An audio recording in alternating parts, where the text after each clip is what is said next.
Friday, 11 October. Welcome to the President's Daily Brief. I'm Mike Baker, your eyes and ears on the world stage. Okay, let's get briefed. We'll start things off in the Middle East, where leaders from the Gulf states are lobbying the Biden administration to prevent Israel from striking Iranian oil sites, fearing that such a retaliation will open up their own oil facilities to attacks by Iranian proxies. Later in the program, the Biden administration is looking to leverage Israel's success in degrading Hezbollah to sever the group's hold over the Lebanese government, pushing for the election of a new president. Plus, despite making territorial gains, Russian losses are piling up in eastern Ukraine, which just saw the bloodiest month of fighting since the war began nearly 3 years ago. And in today's Back of the Brief, CBS News is in the spotlight over their mounting internal scandals and anti-Israel bias, particularly after an internal memo surfaced that instructed reporters not to refer to Jerusalem as being part of Israel. And that, of course, is in concert with the revelation that CBS edited their interview with Kamala Harris in an effort to make her sound less inept. All right, to be honest, this news about CBS would be more disappointing, I suppose, if anybody still believed that they were a credible, objective news outlet. But that ship sailed around about the time that Walter Cronkite signed off. But first, today's PDB Spotlight. I want to begin today in the Middle East, where anxieties are riding high among the Arab Gulf states over Israel's looming expected retaliation against Iran for last week's missile attack. According to an exclusive report from Reuters, officials from Saudi Arabia, the United Arab Emirates, and Qatar are increasingly concerned about getting drawn into the conflict if Israel ends up targeting Iranian oil sites. Now, they've been very aggressively lobbying the Biden administration to intercede and ensure that Israel's response does not hit Tehran's energy resources and infrastructure, fearing that their own oil facilities could come under attack by Iranian proxies in the event of an escalation. The diplomatic push from the Gulf states reportedly came after a meeting on Wednesday between Saudi Crown Prince Mohammed bin Salman and Iran's foreign minister, who warned Saudi Arabia that they could not guarantee the safety of the kingdom's oil facilities, particularly if they were seen as giving the Israelis any indirect assistance. Oh, so a threat, then, from the Iranian foreign minister, or an extortion attempt, or shocking that the Iranian regime would try to bully anyone. An official close to the Saudi royal court told Reuters, quote, "The Iranians have stated if the Gulf states open up their airspace to Israel, that would be an act of war," end quote. Now, to avoid being caught in the crossfire, the Gulf states have already barred Israel from using their airspace for any attack on Iran. Still, concerns remain over the potential impact to the global oil supply. While OPEC does have enough spare oil capacity to cover any potential losses from Iran, well, if the regime's proxies decide to strike OPEC facilities in retaliation, well, then the world could face a supply shortage. Sunni-led Saudi Arabia has a complicated history, of course, with Iran's Shia regime, and while they've mended fences to a degree in recent years, there's still a lot of mistrust. Saudi Arabia's concerns over their oil fields intensified after a facility came under attack in 2019 by Iran, though the Iranian regime denied any involvement. Then there's the Iranian-backed Houthi militants in Yemen. Remember them? And they have their own axe to grind with Saudi Arabia. The group had been locked in a nearly decade-long war with the Saudis following the Houthi overthrow of the Saudi-backed government in Yemen back in 2014. While the U.S. negotiated a fragile truce in 2022, the Houthis have threatened to target Saudi interests with their missiles and drones. If Iran's energy resources do come under attack, many regional analysts fear the Houthis might use it as an excuse to resume their attacks on the Gulf Kingdom.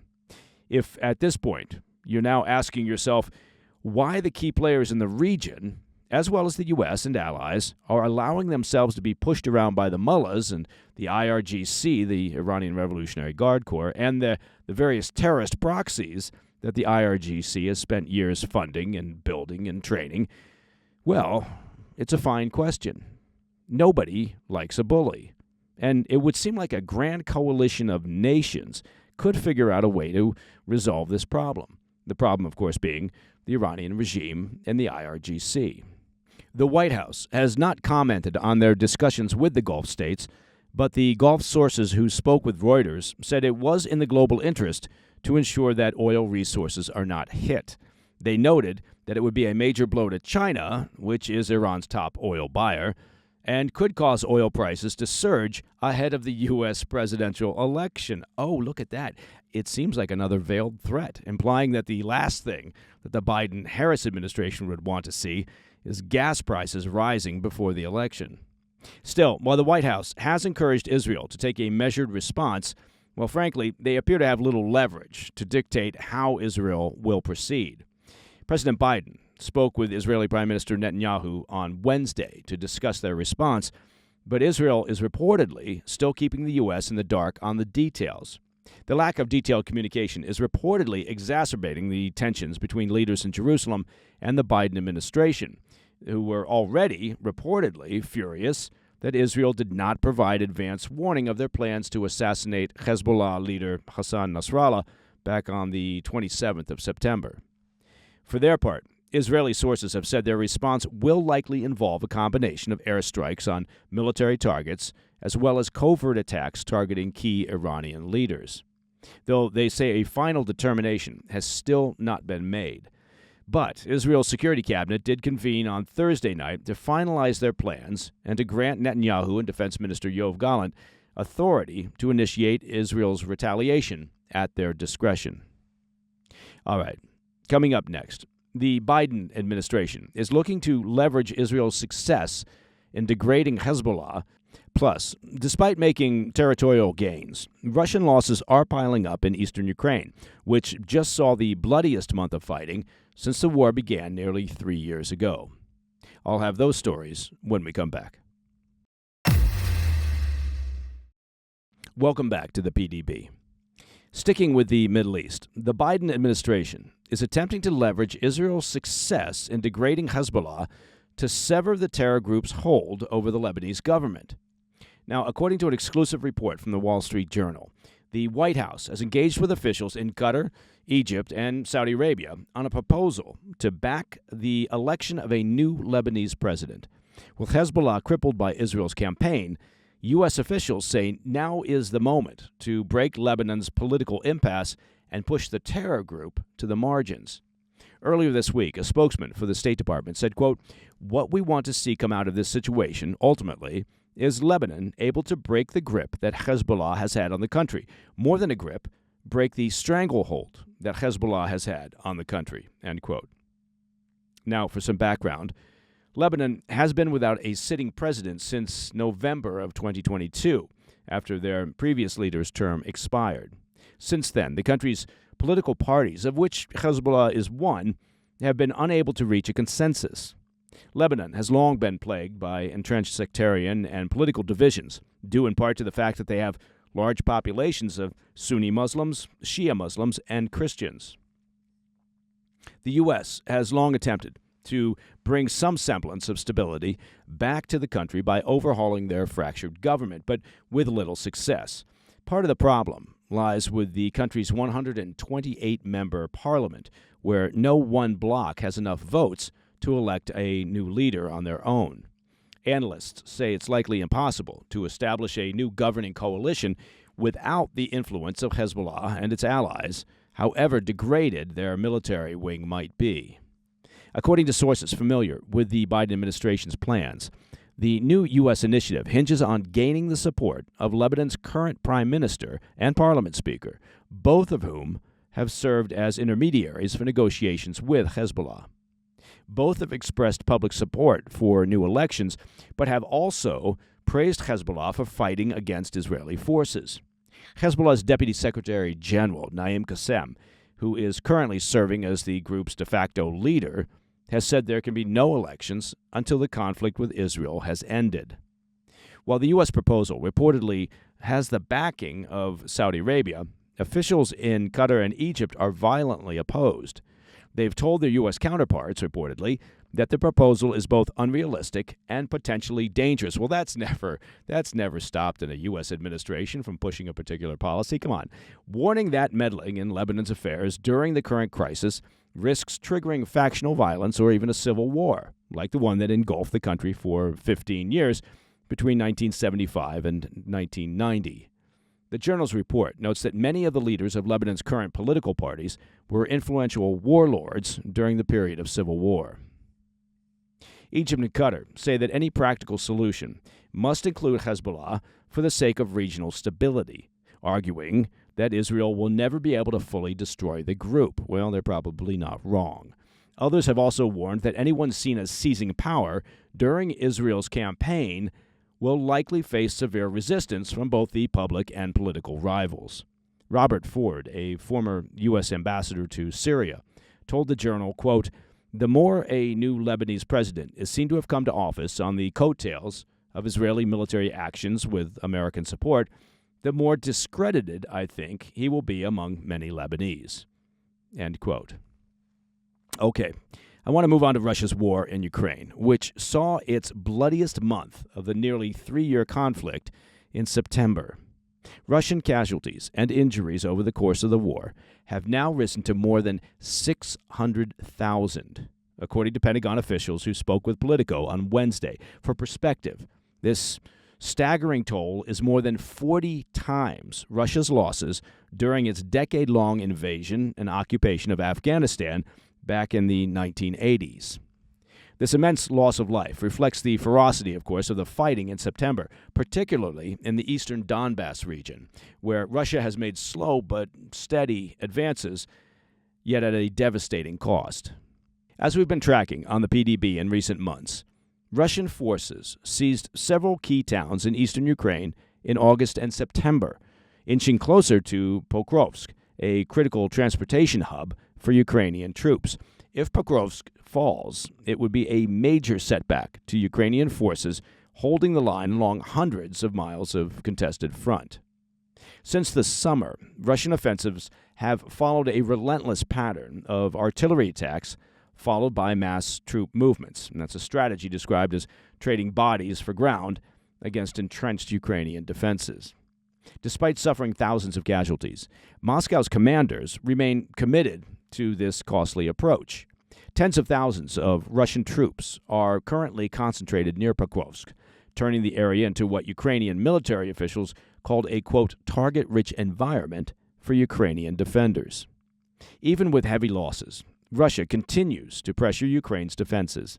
Kyiv has been forced to shift troops to plug gaps in its front lines, but has gradually lost ground.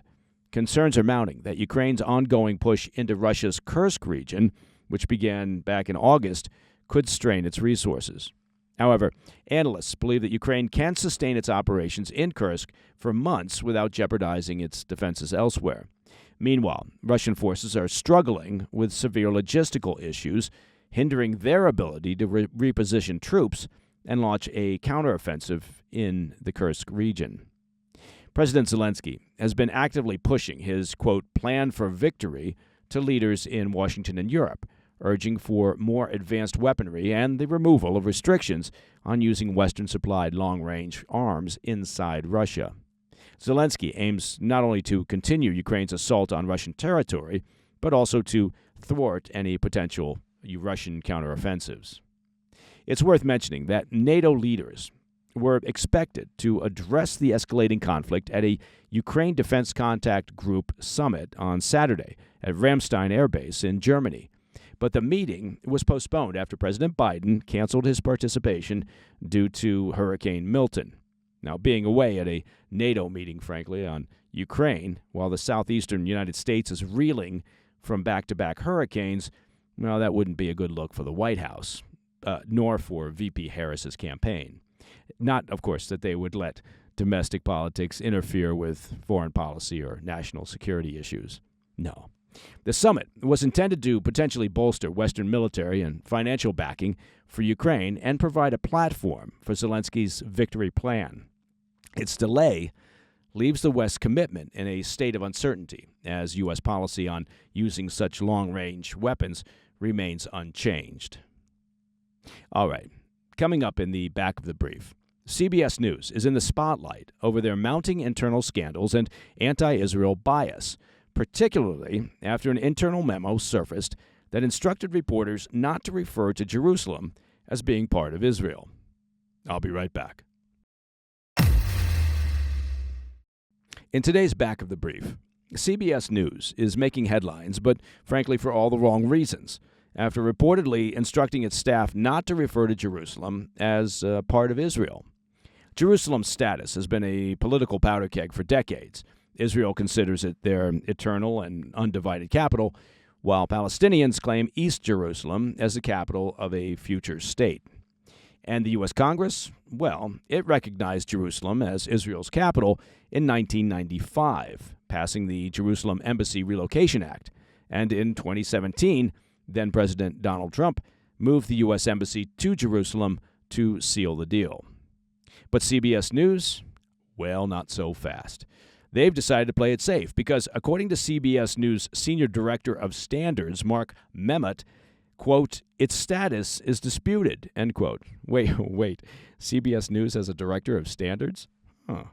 Anyway, in a late August memo, Memmott told staff to, quote, be careful when talking about Jerusalem, adding, quote, do not refer to it as being in Israel, since he claims Jerusalem's status is at the heart of the Israel-Hamas war.